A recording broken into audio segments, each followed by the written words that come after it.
विद्यार्थियों, राजा, किसान और नगर पाठ के क्रम में हम निरंतर आगे बढ़ रहे हैं। आज हमारा इसमें दूसरा भाग है। आज हम महाजनपदों में प्रमुख महाजनपद मगध पर चर्चा करेंगे, अध्ययन करेंगे। मगध की राजधानियों पर अध्ययन करेंगे। उसके पश्चात मौर्य साम्राज्य की स्थापना किस प्रकार हुई, कौन कौन से शासक थे, मौर्य प्रशासनिक व्यवस्था, अशोक के अभिलेख, अशोक के अभिलेखों का योगदान व अशोक द्वारा किए गए सुधार, साथ ही साथ मौर्य प्रशासन पर भी चर्चा करेंगे। तो आइए विद्यार्थियों, मेरे साथ जुड़िए, चैनल को लाइक कीजिए, सब्सक्राइब कीजिए और अपने साथियों में शेयर कीजिए। आइए विद्यार्थियों, अध्ययन की शुरुआत करते हैं। विद्यार्थियों, 6ठी शताब्दी ईसा पूर्व में भारत में पाए जाने वाले 16 महाजनपदों में सबसे प्रमुख महाजनपद था मगध। मगध वर्तमान बिहार से संबंधित जो क्षेत्र है उसके आसपास का क्षेत्र था। 6ठी से 4ठी शताब्दी ईसा पूर्व में मगध सबसे शक्तिशाली महाजनपद बन गया था। मगध की शक्तिशाली बनने के पीछे क्या कारण थे, हम उन कारणों पर चर्चा करेंगे।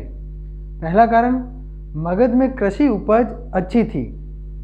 विद्यार्थियों, यह वह समय था जब कृषि में परिवर्तन हो रहे थे, कृषि में उत्पादन अधिक बढ़ रहा था और मगध एक ऐसा महाजनपद था जहां कृषि में उत्पादन बहुत अधिक मात्रा में बढ़ा। क्यों बढ़ा?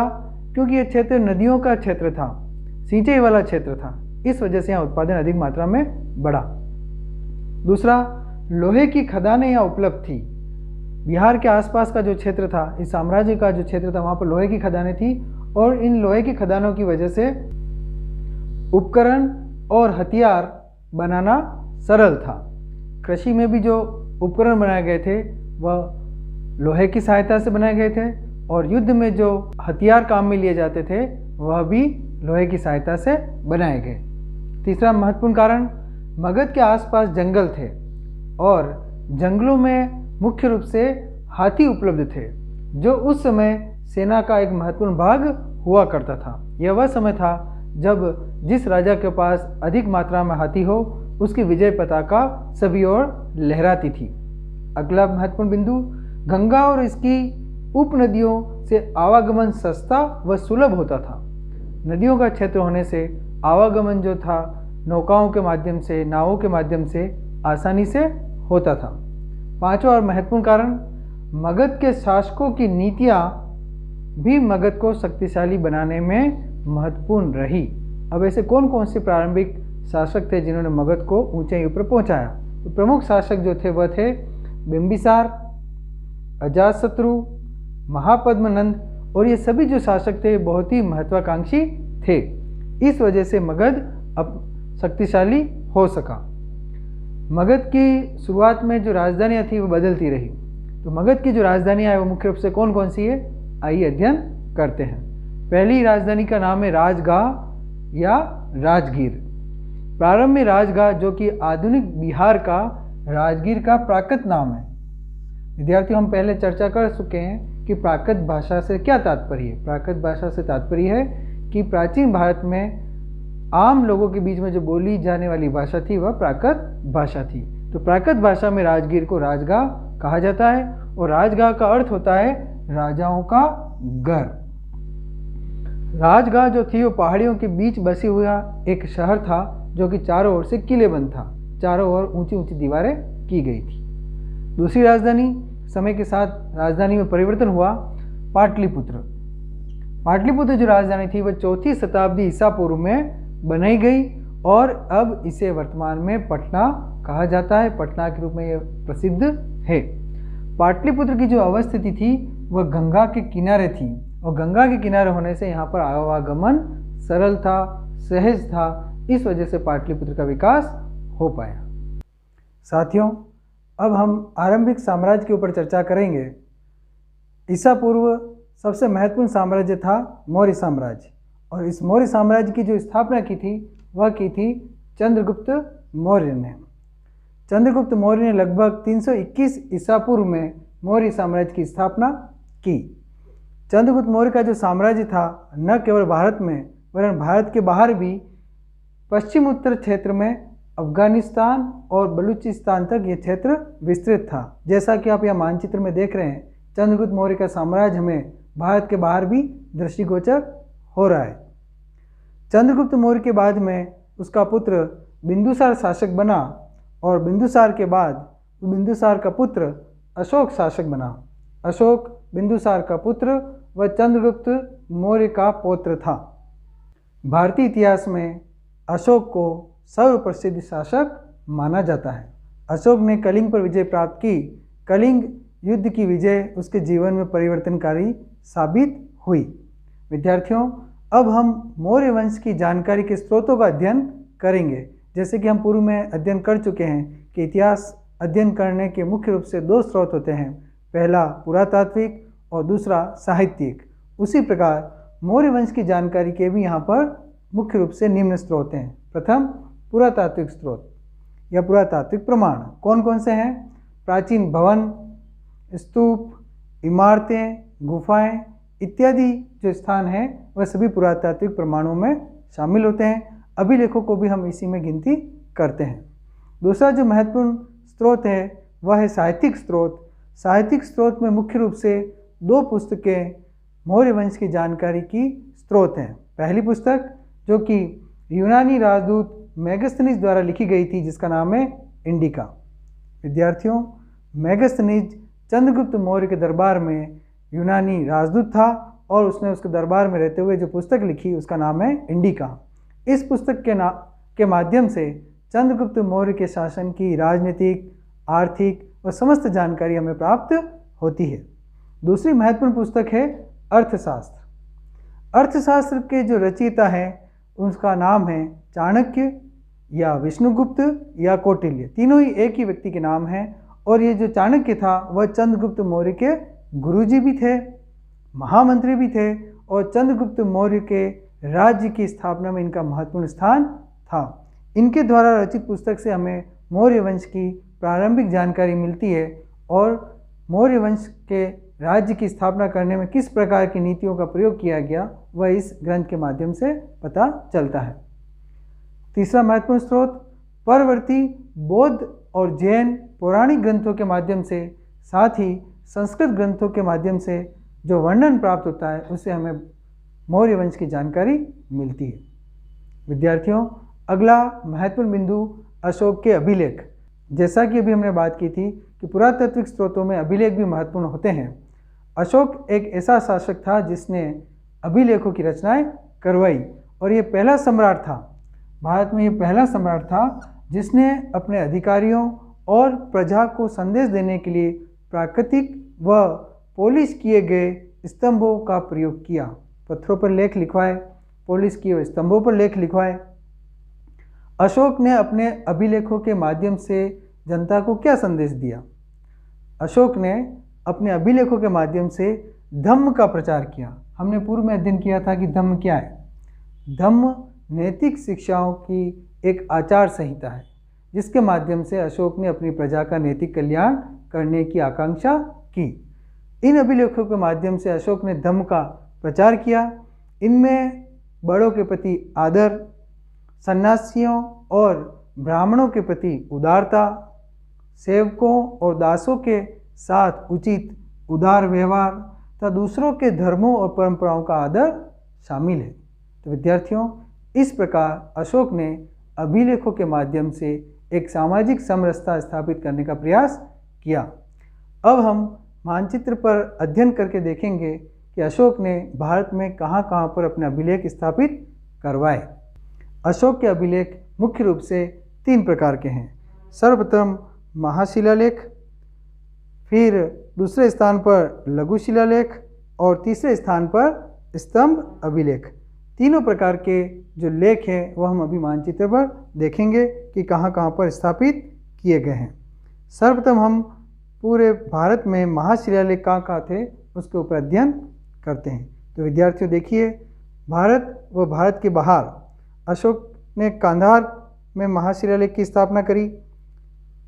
उसी प्रकार अफगानिस्तान व पाकिस्तान में शाहबाज गढ़ी व मानसेरा पर अभिलेख स्थापित किए। भारत में व नेपाल की सीमा पर कलसी नामक स्थान पर शिलालेख महाशिलालेख स्थापित किया। इसके अतिरिक्त मध्य व दक्षिणी भारत में गिरनार में, सोपारा में, सन्नती, जोगढ़, शिशुपालगढ़ इन स्थानों पर महाशिलालेख स्थापित किए गए। अब हम विद्यार्थियों अशोक द्वारा स्थापित लघु शिलालेख देखेंगे। देखिए, दक्षिण भारत में लघु शिलालेख स्थापित किए गए स्थान बहुत सारे हैं, जिनमें से प्रमुख रूप से गौवी मठ, पालकीगुड़ू, जतिंग रामेश्वर, सिद्धपुर, ब्रह्मगिरी, राज महागिरी, उदय गोंडम इस प्रकार के स्थान दक्षिण भारत में मुख्य रूप से लघु शिलालेख के रूप में हमें प्राप्त होते हैं। इसी प्रकार हम जब उत्तर भारत में स्थान देखते हैं तो उत्तर भारत में भी बेराठ, भाब्रू और ब्रह्मपुर इन स्थानों पर अशोक द्वारा स्थापित लघु स्तंभ शिलालेख हमें प्राप्त होते हैं। विद्यार्थियों, अब हम स्तंभ अभिलेखों के बारे में देखेंगे कि अशोक द्वारा स्थापित स्तंभ लेख कहाँ कहाँ पर है। अशोक द्वारा स्थापित स्तंभ लेख मुख्य रूप से उत्तरी भारत में स्थापित है। ये स्थान निम्न है: मेरठ, टोपरा, निगली सागर, रुमिनदेई, रामपुरवा, लोरिया, नंदनगढ़, लोरिया, अरेराज, सहसराम, अहरोरा, सारनाथ, कौशाम्बी और सांची।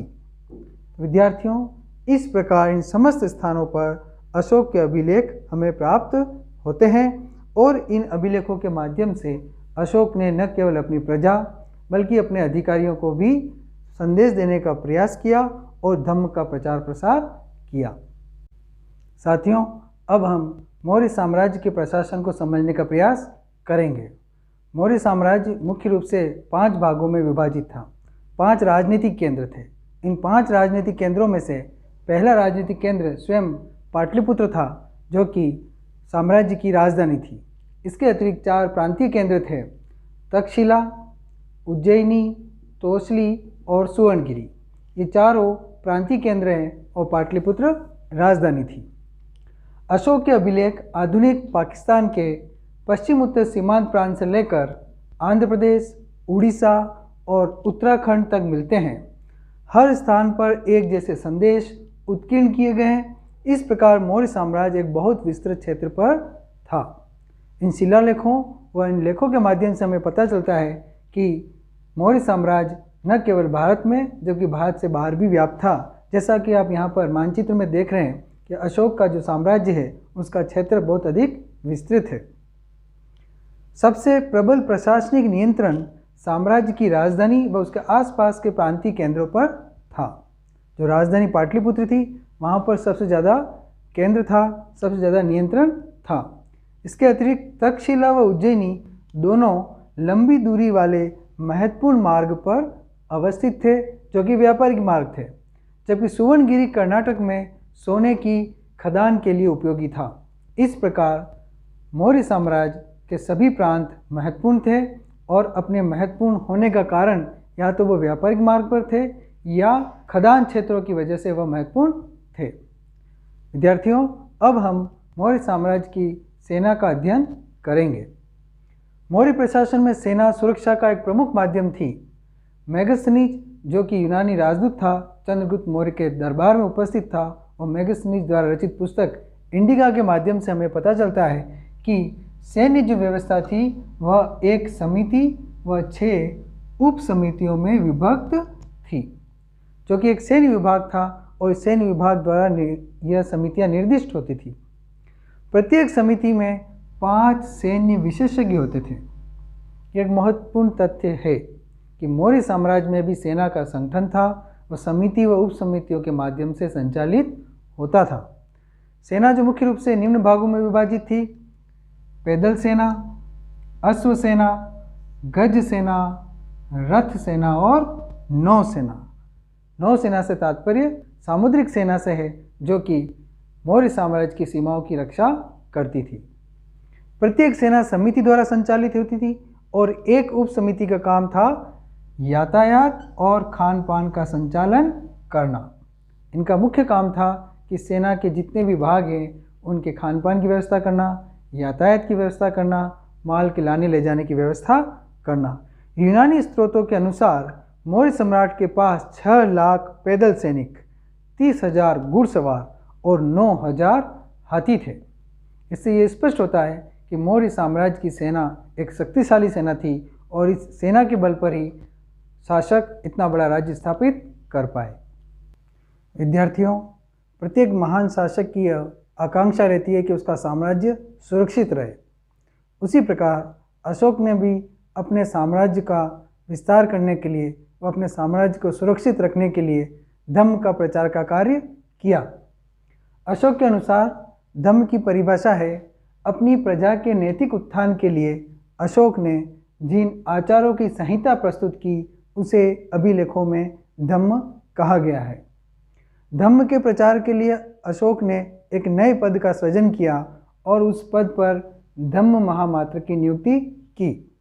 धम्म महामात्र का कार्य था कि वह अशोक के समस्त राज्य में जाकर धम्म का प्रचार करे, नैतिकता का प्रचार प्रसार करे। अब हम अशोक के केंद्रीय प्रशासन का अध्ययन करेंगे कि उसका प्रशासन किस प्रकार का था। मौर्य साम्राज्य में प्रशासन किस प्रकार का है। पहला, राजा। शासन का जो केंद्र बिंदु था वह राजा था। महत्वपूर्ण नीति संबंधी निर्णय राजा ही लेता था। दूसरा महत्वपूर्ण पद, मंत्रिपरिषद।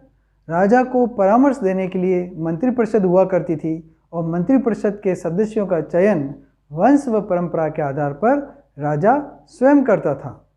तीसरा महत्वपूर्ण बिंदु, अधिकारी।